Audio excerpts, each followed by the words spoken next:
Hidden away in the Iranian mountains are large canisters that could determine the future of the war in the Middle East. The large steel tanks are filled with 440 kilos of highly enriched uranium, the key ingredient to make a nuclear bomb. Now, when the US and Israel launched strikes on Iran last year, it inflicted serious damage to Tehran's nuclear weapons program, but the uranium survived. Security analysts are concerned that Iran now has an added motive to race ahead and build a highly destructive nuclear weapon. But if you have 60% enriched uranium, in terms of enrichment effort, you're 99% of the way to 90%. It's not a linear process. 60% wouldn't take long, even with a very small clandestine enrichment program, to turn into weapon-grade uranium. So you've got a very difficult situation here because you now have a supreme leader in place whose father was killed, whose wife was killed, whose son was killed,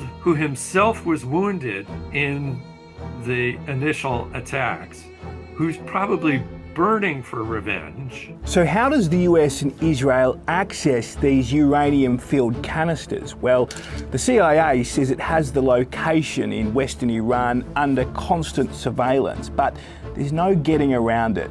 The US will need to deploy troops if they want to access that uranium, and experts say that'll be incredibly dangerous. You'd have to send in ground forces. It's in deep underground tunnels, deeper than the Fordo facility that was bombed last summer.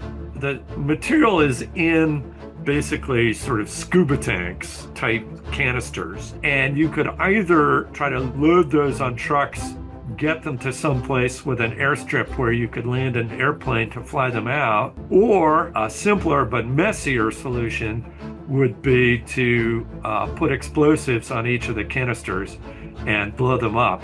Then there's the diplomacy aspect of it, but it's looking increasingly unlikely that the new Iranian regime would be willing to sit down and negotiate with the Americans and the Israelis. Experts say there are bigger issues at play here though. Iran has been developing nuclear weapons for decades. It has the expertise, the personnel, and the knowledge to build them, and that can't be bombed away.